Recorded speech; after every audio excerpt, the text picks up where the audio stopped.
꽃은 물을 떠나고 싶어도 떠나지 못합니다. 새는 나뭇가지를 떠나고 싶어도 떠나지 못합니다. 다른 지구를 떠나고 싶어도 떠나지 못합니다. 나는 당신을 떠나고 싶어도 떠나지 못합니다. 이 시의 제목은 사랑입니다. 시인 정호승님이 쓴 시이죠. 참 아름답다라는 생각이 듭니다. 사랑은 떠나지 못하는 것입니다. 우리가 사랑한다고 고백하는 것은 그 어떤 경우에도 당신을 떠나지 않겠다는 약속입니다. 그러나 고백했다고 다 그렇게 되는 것은 아닙니다. 절대로 떠나지 않겠다고 고백했지만 가지가지 핑계를 대고 결국은 떠나갑니다. 그러므로 고백이 중요하지만, 내가 당신을 사랑해요 라고 고백이 중요하지만 고백 이후의 삶은 더 중요합니다. 지난주 우리는 베드로의 고백을 들었습니다. 주는 그리스도시요 살아계신 하나님의 아들입니다 라는 위대한 고백을 했습니다. 지금 우리가 고백하고 있는 사도신경의 뿌리가 되는 고백이지요. 놀라운 고백입니다. 예수님을 주인으로 고백한 것입니다. 베드로 사도가 고백한 대로 산다면 주인 되시는 예수님이 원하는 대로 살아야 합니다. 당신이 주인입니다. 당신은 하나님이십니다. 때문에 주인 당신이 원하는 대로 저는 살아가겠나이다. 그렇게 살아야 되는 게 맞지요. 그런데 고백 이후에 베드로는 어떻게 살았습니까? 주님은 오늘 베드로의 고백 이후의 삶을 우리에게 만나게 하십니다. 베드로의 모습이 바로 우리의 모습이기 때문이지요. 다르지 않아 너의 모습이기도 해 라고 주님께서 베드로를 만나게 하시는 겁니다. 베드로 고백 이후의 삶을 통해서 우리에게 꼭 가르치고 싶은 것이 주님에게 있습니다. 오늘 말씀을 통해서 주님이 기대하는 그 삶, 주님이 기대하는 삶을 살아내기를 주의 이름으로 축원합니다. 아멘. 그렇다면 베드로는 고백 이후에 어떤 길을 걸었을까요? 그 첫 번째 길은 항변의 길입니다. 항변의 길. 오늘 본문 22절입니다. 베드로가 예수를 붙들고 항변하여 이르되 주여 그리 마옵소서 이 일이 결코 주께 미치지 아니하리이다. 이 말씀의 배경이 뭐지요? 주는 그리스도시요 살아계신 하나님의 아들입니다 라고 베드로가 주를 향하여서 당신은 나의 메시아 구세주 주인 하나님 고백을 했단 말이지요. 너희는 나를 누구라 하느냐라는 주님의 질문에 정답 고백을 들은 예수님이 너무 기분이 좋으셨어요. 바요나 시몬아 네가 복이 있다. 이를 알게 한 것은 혈육이 아니야. 하늘에 계신 내 아버지가 너에게 알게 했어. 너의 그 신앙의 고백이 위해 내 교회 에클레시아 주님의 몸인 교회를 세울게 라고 주님이 말씀했단 말이죠. 교회가 뭡니까? 주님의 몸이에요. 주님의 분신이에요. 그 중요한 교회를 너의 그 신앙의 고백 위에 내가 세울게 라고 주님이 말씀했단 말입니다. 그래서 주님이 이 땅에 오신 목적, 이제는 제자들에게 내가 말해도 될 때가 왔어. 이제 말해야 될 때가 왔어. 내가 이 땅에 온 진짜 중요한 목적, 그걸 말해야지 라고 제자들에게 말하는 것입니다. 뭐라고 말합니까? 21절에 이렇게 말씀하죠. 이때로부터 예수 그리스도께서 자기가 예루살렘에 올라가 장로들과 대제사장들과 서기관들에게 많은 고난을 받고 죽임을 당하고 제3일에 살아나야 할 것을 제자들에게 비로소 나타내시니라. 비로소 말했다는 말은 지금까지 참아왔다는 거지요. 때가 될 때까지, 내가 온 목적을 알릴 때가 될 때까지 참아왔는데 비로소 알렸다. 내용이 뭐예요? 나 십자가 지고 죽는다. 그리고 부활한다, 요거 말씀하는 거거든요. 이 중요한 말씀을 하실 때에 베드로의 반응이 뭡니까? 오늘 22절, 베드로가 예수를 붙들고 항변하여 이르되 주여 그리 마옵소서. 이 일이 결코 주께 미치지 아니하리이다. 오늘 말씀을 해석해 보면 여기 붙들고를 프로스 람바노라고 합니다. 프로스 람바노. 마치 자기가 그 일을 하지 않으면 안 될 것처럼 강압적으로 붙잡고 강권하는 거예요. 그러니까 예수님을 강압적으로 붙잡고 당신 그렇게 하면 안 됩니다라고 말하는 거죠. 항변하여, 이 말은 에피티마오라는 단어입니다. 에피티마오. 뜻이 뭐냐? 꾸짖다, 견책하다, 강력히 책망하다, 그런 뜻이에요. 표준세 번역에서는 이 말씀을 어떻게 번역했느냐 하면, 이에 베드로가 예수를 꼭 붙들고 주님 안 됩니다, 절대로 이런 일이 주께 일어나서는 안 됩니다 하고 말하면서, 자 같이 읽습니다. 시작. 예수께 대들었다. 대들었대요. 예수님께. 누가요? 베드로가. 당신 왜 그렇게 합니까? 그렇게 하면 안 됩니다. 대들었대요. 책망했대요. 꾸짖었대요. 강압적으로. 이 말씀을 긍정적으로 해석을 하면, 긍정적으로 해석할 여지가 있는지 모르겠지만 긍정적으로 베드로의 입장에서 생각해 보면, 정말 사랑하는 스승 예수님이 십자가 죽으면 안 되잖아요. 내가 너무 사랑하는데. 그러니까 절대 그러면 안 됩니다, 선생님. 이렇게 사랑의 발로로 이렇게 반응을 보일 수 있다. 이건 최소한의 긍정적인 여지가 조금이라도 있을까 하고 해석을 해보면 그렇습니다. 그런데 그 다음 예수님의 반응을 보면 그런 여지가 없어요. 예수님에게 그런 마음이 있어서 이렇게 반응한 게 아닙니다. 예수님이 어떤 반응을 보이죠? 주님 절대로 안 됩니다. 절대로 이런 일이 주님께 일어나면 안 됩니다 라고 베드로가 반응을 보이자 바로 예수님이 하신 말씀이 뭐라고 하죠? 사탄아 물러가라, 이렇게 나가는 거예요. 너는 나를 넘어지게 하는 자다. 하나님의 일을 생각하는 게 아니고 너는 사람의 일을 생각하는 자다 라고 베드로를 사탄이라고 지칭을 합니다.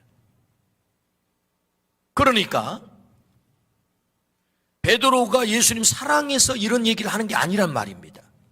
예수님이 베드로의 심리를 너무 잘 읽고 있는 거죠. 베드로는 항변하는 대신에 이렇게 물었어야 하죠. 주님, 왜 그런 일이 일어나야 하죠? 그럼 우리는 어떻게 해야 됩니까? 나는 어떻게 해야 됩니까? 이렇게 묻고 나와야 되는 거죠. 예수님이 주인이십니다. 예수님이 하나님이세요. 예수님을 주인으로 고백했다면 주인이 하시는 일에 대해서 아멘. 주님이 구세주이시고 하나님이시라면 당신이 그런 계획을 가지셨다면 이유가 있겠죠. 뜻이 있겠죠. 제가 잘 이해는 되지 않지만 제가 아멘 하겠나이다. 이렇게 나가야 마땅하단 말입니다. 그런데 베드로가 어떻게 합니까? 예수님을 꾸짖어요. 예수님을 책망합니다. 절대로 그런 일이 있으면 안 됩니다. 내가 예수님을 변경시킬 수 없어요. 주인 되신 그분을 내 마음대로 요리할 수 없단 말입니다.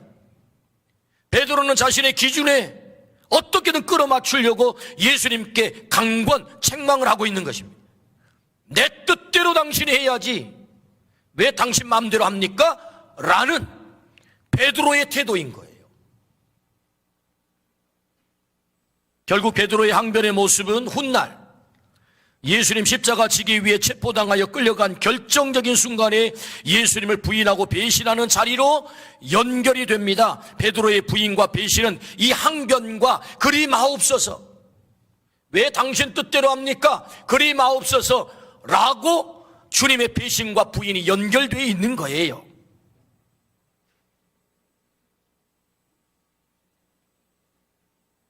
베드로는 예수님을 자신의 입맛대로 요리하려고 하고 있는 것입니다. 예수님을 주라고 고백을 했지만 그 주가 내 입맛대로 되어야 된다는 거예요. 그래서 그는 항변의 길을 걷고 있는 것입니다. 오늘 또 항변의 길을 걷는 사람들이 있습니다. 주님 안 됩니다. 그리하시면 안 됩니다.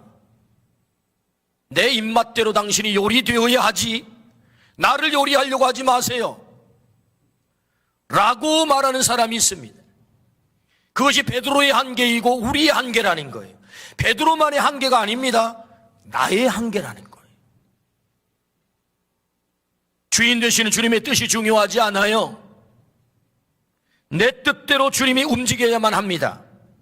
내가 당신을 주인으로 고백했지만 그것은 그것이고 당신은 나의 출세를 위해서 존재해야 되고 나의 이익을 위해서 당신은 존재해야 되고 내 욕구 만족을 위해서 당신은 존재해야 되고 내가 필요할 때 당신은 나의 기도를 들어주기 위해서 존재해야 되고 당신은 나의 입맛 따라서 요리되어야 될 대상이지 당신이 저를 요리하려고 하지 마세요. 그게 뭐예요? 항변의 길이에요. 고백 이후에 베드로는 그 길을 걸었다는 것입니다. 이것이 우리의 모습이라는 거예요. 우리는 주님을 어떻게 이용합니까? 내 욕구 만족을 위해서 그를 이용하고 있는 것입니다. 이것이 고백 이후에 베드로의 안타까운 모습인 거죠. 그런 우리를 향해서 주님이 말씀하세요. 사탄아 내 뒤로 물러가라. 무슨 말씀입니까? 너는 한계를 가진 존재이니 정신 차려. 네 입맛대로 나를 요리하려고 한다면 너는 언제든지 사탄의 하수인으로 전락하게 되는 거야. 너 정신 차려야 되겠다. 나의 뜻대로 네가 요리되어야지. 네 뜻대로 예수님을 요리하려고 하면 너는 사탄의 하수인이 되는 거야 라고 말씀하는 거죠. 여러분 우리 모두가 사탄의 하수인이 되지 않기를 주의 이름으로 축원합니다. 항변의 길은 무엇입니까? 사탄의 하수인이 되는 거예요. 주님 그리 마옵소서. 왜 내 입맛대로 당신은 요리가 되지 않습니까? 왜 내 욕구 충족을 위해서 당신이 나를 위해 존재하지 않습니까? 이런 건 말이에요. 내게 가장 안전한 길은 주님 계획대로 되는 일인 줄로 믿습니다. 내가 가장 복받는 길은 주인 되신 예수님의 뜻이 내게 이루어질 때 내가 가장 복받게 되는 거다. 우리 아멘 합시다. 그래서 주인 되시는 주님으로부터 내가 주님의 뜻대로 요리를 당하는 것, 주님의 뜻대로 내가 요리를 당하는 것, 그것이 내게 가장 큰 복이다. 우리는 주님의 입맛 따라 요리 당해야 될 대상이지 내 입맛 따라 예수님을 요리할 예수님이 그런 분이 아니다. 이 항변의 길을 걷지 않기를 주님의 이름으로 축원합니다. 주님 당신의 뜻대로 저를 요리해 주세요. 당신이 원한다면 항변의 길이 아니라 순종의 길을 걷겠나이다. 우리의 고백이 되기를 축복합니다. 아멘. 성장 제자반 우리 제자 훈련생들 마지막 코스가 순교지 탐방입니다. 선교동산 혹은 순교지 탐방이 어제 토요일 날 우리 제자들과 더불어 여기 호남 신학대학 캠퍼스에 있는 22인의 선교사 묘역을 다녀왔습니다. 우리는 유진별 선교사 무덤 앞에서 그리고 유진별 선교사님의 사모님 되시는 마가렛 선교사님의 무덤 앞에서 질문했어요. 하나님 왜 지켜주지 않으셨습니까? 라는 질문을 했어요. 무슨 얘기입니까? 유진별 선교사는 27살에 1895년도에 우리나라에 들어오셨어요. 로티라는 사모님과 함께 들어오셨어요. 그래서 여러분 이 로티 위더스푼이라는 우리 사모님 선교사님께서 서울에서 헨리라는 아들을 낳고 목포로 내려와서 샬롯을 낳았어요. 유진벌 선교사님이 선교지에 나갔습니다. 근데 사경을 헤맨다고 하는 사모님의 얘기를 듣고 급하게 귀가를 했지만 돌아와 보니까 아내 로티라고 하는 사모님이 돌아가신 지가 4일이 됐어요. 그의 품에는 6살 헨리와 3살 샬롯이 그의 품에 있은 채 엄마는 죽어 있는 것입니다. 풍토병으로 이 로티 선교사님이 돌아가신 것입니다. 유진별 선교사는 2 자녀를 데리고 미국으로 귀국을 했습니다. 그리고 누이 동생에게 2 자녀를 맡겼어요. 이 아이들을 좀 맡아다오. 나는 다시 조선 땅으로 돌아가야 해. 자신의 아내를 삼켜버린 이 조선 땅, 그 어려운 생명보장 받지 못한 곳으로 다시 1년 만에 돌아왔단 말입니다. 자식들을 누이한테 맡기고.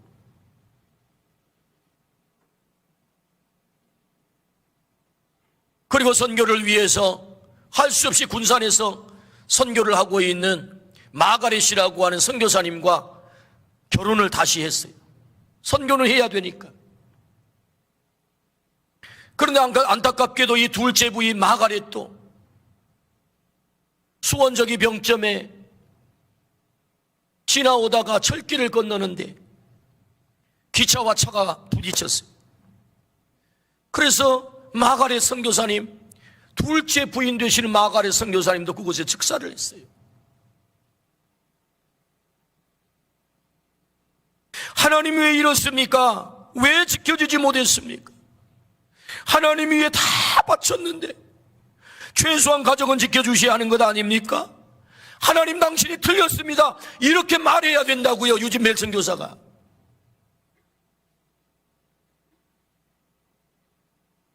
그런데 그는 다시 안 돌아와도 될 선교지 조선 땅에 자신의 아내가 죽은 지 1년 만에 다시 아이들을 맡기고 돌아왔단 말입니다. 30년째 선교를 하다 이 조선 땅에 자신의 생명의 씨앗을 묻었어요. 57살에 그의 고백은 하나였습니다. 당신은 언제나 옳습니다. 당신은 언제나 옳습니다. 당신이 하신 일은 다 이해되지 않지만 당신은 언제나 옳습니다. 주님이 요리하는 대로 그는 순종했습니다. 그는 한국 땅에 생명을 심었던 것이지요. 그뿐만이 아닙니다. 그의 증손자 인요한 박사님까지 하면 5대에 걸쳐서 이 조선 땅을 선교하고 있는 것입니다. 항변의 길이 아닌 순종의 길을 걸었던 거죠. 이해가 되지 않아도 주님은 옳습니다. 고백 그 이후에 우리의 삶의 길은 어느 길이어야 되겠습니까? 항변의 길이 아닌 당신의 뜻으로 저를 요리해 주세요. 이 순종의 길을 걷기를 주의 이름으로 축원합니다. 아멘. 고백 이후 주님이 요구하는 삶은 무엇일까요? 두 번째, 십자가의 길입니다.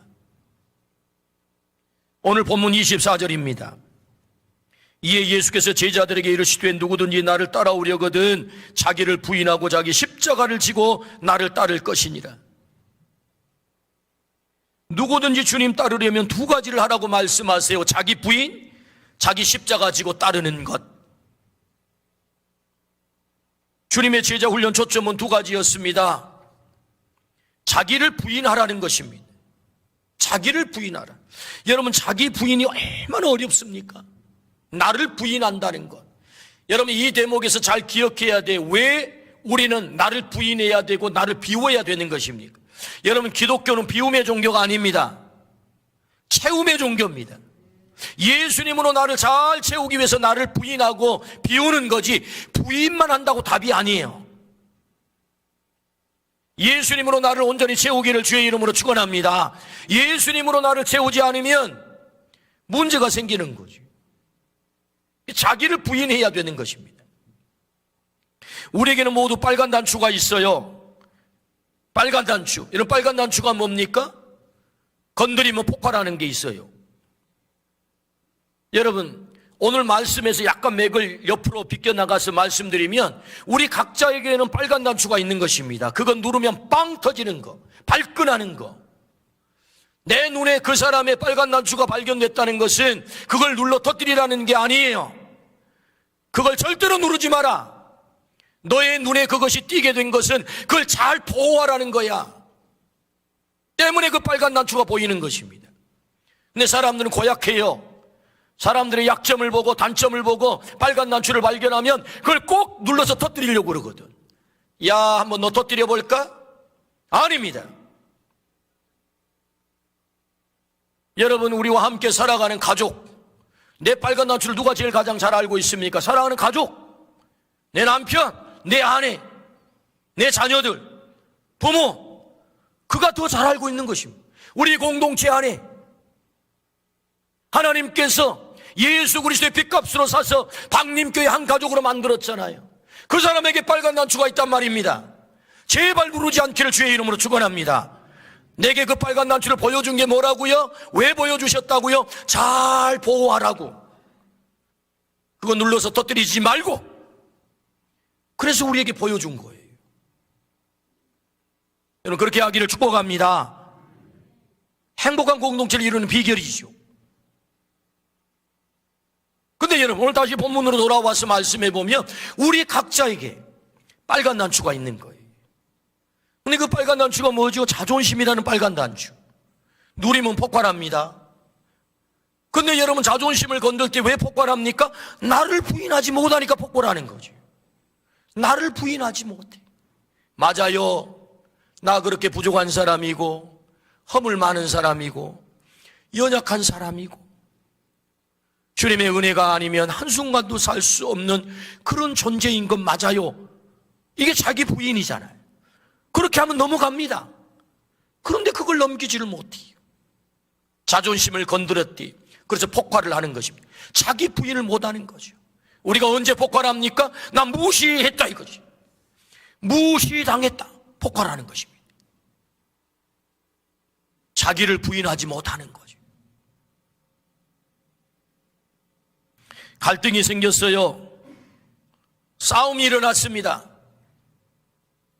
그 속에 들어가 보면 결국 이 자기 부인을 하지 못한 것 때문에 갈등이 생기고 싸워요. 자기 부인. 자기를 부인하라잖아요, 주님이. 우리의 주인이, 야, 너 좀 부인해봐. 나를 좀 채워야 되지 않겠어? 주님 말씀하시잖아요. 주의 이름이 높아지고 교회 공동체가 평화가 찾아오고 그 사람이 더 높임을 받게 된다면 우리는 자기 부인, 우리 부인을 해야 될 줄로 믿습니다. 주님이 높아진다면 나를 부인하라는 거예요. 여러분, 그렇게 하기를 축복합니다. 교회 공동체에 평화가 찾아온다면 좀 너 좀 부인할 수 없어? 주님 말씀하는 거죠. 주님이 우리에게 보여준 것이 무엇입니까? 주님은 하나님이세요. 그 근본 본체가 하나님이시다. 빌립보서 2장에 그렇게 말씀하세요. 근데 장신을 다 비웠대요. 무한하신 하나님이 한계를 가진 인간이 되셨대요. 그리고 종이 됐대요.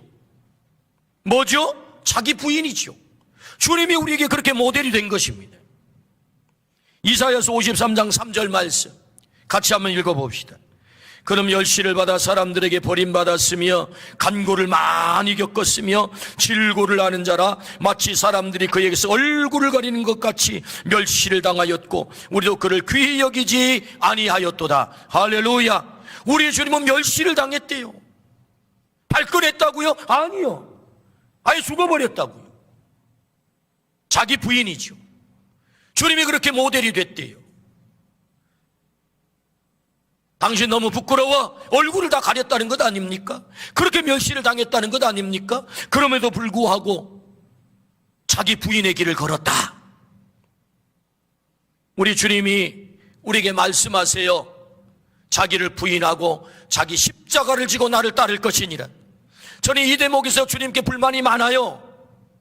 원웅아, 내가 십자가는 다 질 테니까 너는 그냥 룰루랄라 가볍게 그냥 나 따라와. 그렇게 했으면 얼마나 좋겠어요. 근데 주님이 자기 십자가를 지고 따라오래. 수고하고 무거운 짐진 자들아 다 내게로 오라. 내가 너희를 쉬게 하리라. 아니 쉼을 주실 양이면 아예 그냥 짐을 벗겨버리지. 나의 멍에를 메고 내게 배우라. 주님이 말씀하세요. 아, 왜 멍에를 메고 배우라고 그러냐고. 멍에를 벗겨주지. 그런데 나는 마음이 온유하고 겸손하니 네가 나를 배워야 되는데 그 멍에는 매야 돼 라는 거지요. 십자가를 지라는 것입니다. 자기 십자가.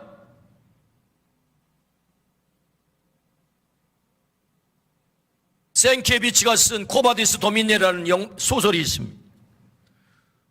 사실을 바탕으로 쓴 소설이죠. 베드로가 나자루스와 함께 박해를 피해서 로마 아피아가도를 도망치고 있었습니다. 그때 주님께서 베드로 앞을 지나가셨어요. 베드로가 알아보고 주님께 묻습니다. 꼬바디스 도미네, 주여 어디로 가시나이까? 주여 어디로 가시나이까? 주님 대답하십니다. 나는 네가 두려워지지 못하는 십자가를 다시 지기 위해 로마로 간다. 네가 버려둔 그 양들을 위해서 다시 십자가를 지러 로마로 들어간다라는 주님의 대답을 들어요. 도망가던 길을 돌이켜서 로마로 베드로가 들어갑니다. 그리고 체포당했습니다. 십자가에 매달렸습니다. 내가 어찌 주님처럼 달릴 수 있겠소? 나를 거꾸로 매달아 주시오. 그의 눈에서, 그의 코에서, 그의 입에서 붉은 피가 뚝뚝 떨어집니다. 그러면서도 그의 얼굴에는 웃음이 사라지지 않았다는 것입니다. 우리 주님이 지신 그 십자가를 내가 지고 가는구나, 감격했다는 거예요.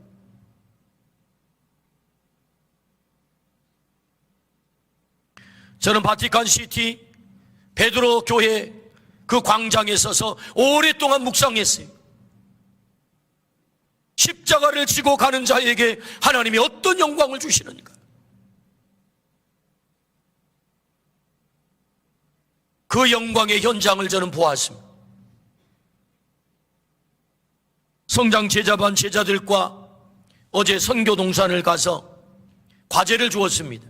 한 사람씩 22명의 선교사들 가운데 한 사람을 선정해서 발표하라. 발표. 선교사들 스토리를 발표하라. 이요한 제자님께서 들어보셨죠? 이요한 제자님? 이요한 제자님이 폴 크레인이라고 하는 선교사를 발표했어요. 폴 크레인은 한국 이름으로 구보라입니다. 구보라. 그의 아버지는 장로님이세요. 아버지는 큰 철물 사업을 하셨어요. 그래서 좋은 대학을 나와서 아버지 가업을 물려받아가지고 사업을 하려고 원래는 그렇게 생각을 했어요. 그래서 잘 먹고 잘 살려고 화려한 삶을 꿈꿨어요. 그런데 한국에서 선교하던 포사이드 선교사가 들어와가지고 선교 보고를 하는 현장에 참여를 하게 됐어요. 이미 그의 형은 1913년도 존 씨 크레인이라고 하는 그의 형은 우리나라에 들어와서 선교사로 군산에서 활동을 하고 있었어요. 그분은 구레인이라고 하는 선교사님이십니다. 그런데 포사이드 선교사님의 이 선교 보고를 듣고 감동이 된 것입니다. 나도 조선 땅에 가야 되겠다. 그리고는 1916년 아내와 함께 한국 땅에 왔어요. 목포 선교부에서 선교를 하는 중에 유진별 선교사님의 콜을 받고 저 제암리를 갔다 오자. 인천으로 해가지고 제암리로 해가지고 제암리, 여러분 그 학살 사건 아시잖아요. 제암리 교회에다가 성도들 약 70여 명을 몰아 넣어놓고는 일본 놈들이 불질러서 다 죽여버린 이 엄청난 학살의 현장을 유진별 선교사님과 마가렛 사모님하고 노라복 선교사님과 여기 크레인 선교사님이 함께 차를 타고 거기 이제 다녀오는 길이에요. 그때 수원 병점에서 교통사고가 난 것입니다. 그래서 마가렛 사모님하고 이 크레인이라고 하는 선교사님이 현장에서 즉사를 하셨어요. 우리 땅에 도착한 지 3년 됐을 때 젊은 나이 30세, 그에게는 23살 아내가 있었고 두 자녀가 있었습니다. 그가 이뤄놓은 업적은 한국에 와서 선교사로 죽었다 뿐이에요. 업적이 없어요. 한국 땅에 와서 죽은 게 업적이에요. 크레인 선교사님을 발표한 이요한 제자님의 소감입니다. 하필이면 구보라 선교사님을 조사한 것은 그의 이름을 거의 기억하지 못하기 때문입니다. 누구도 그의 이름을 기억해 주지 않아요. 겨우 3년 지내다가 돌아가셔 버렸으니까. 27살 나이 한국 땅에 와서 3년 만에 돌아가셨기에 아무 업적도 없는 것 같지만 그가 계셨기에 오늘 내가 있습니다.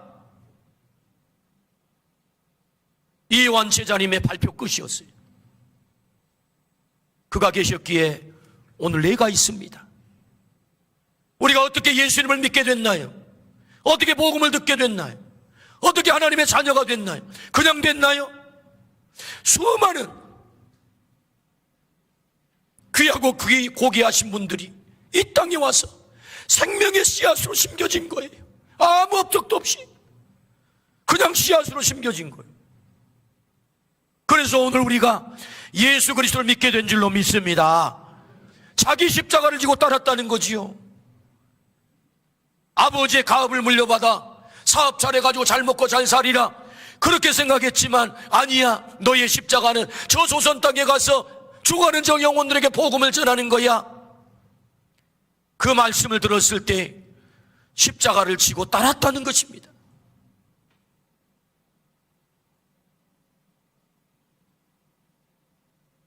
우리 각자에게도 십자가가 있습니다.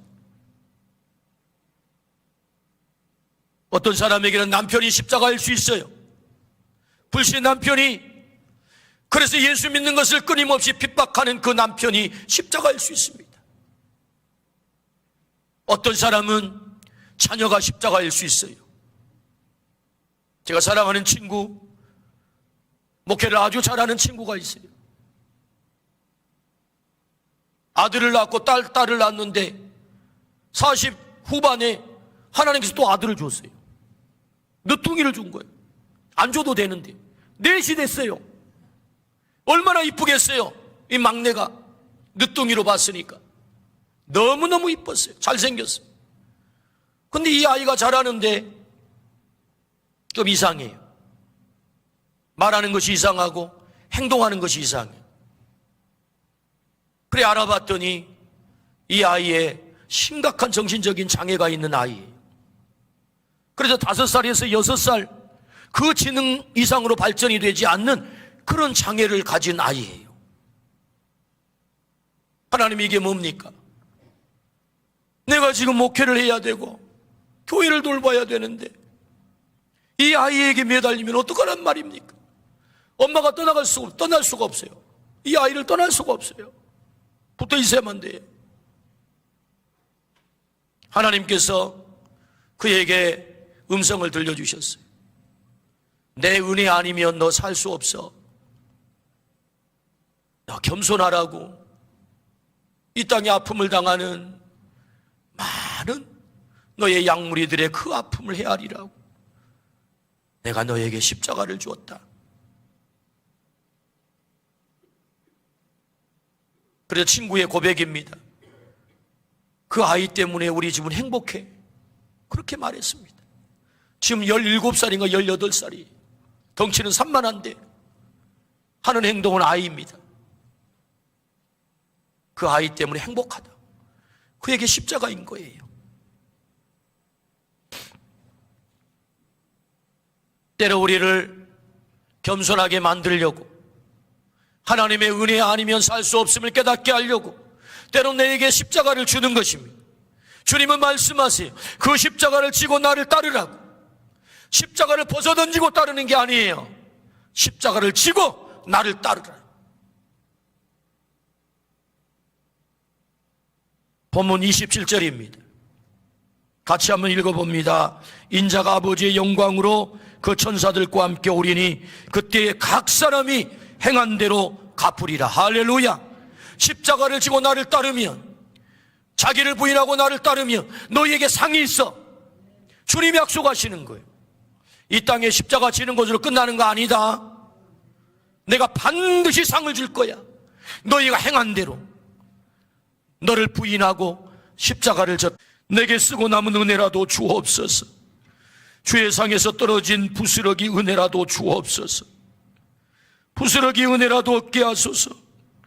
나를 위한 주님의 길이 공평합니다. 나를 위해 언제나 옳습니다. 나를 위한 주님의 길이 공평합니다. 나를 위해 주님은 언제나 옳습니다. 주님은 언제나 옳습니다. 고백 그 이후 어떻게 사시겠습니까? 기도하십시다.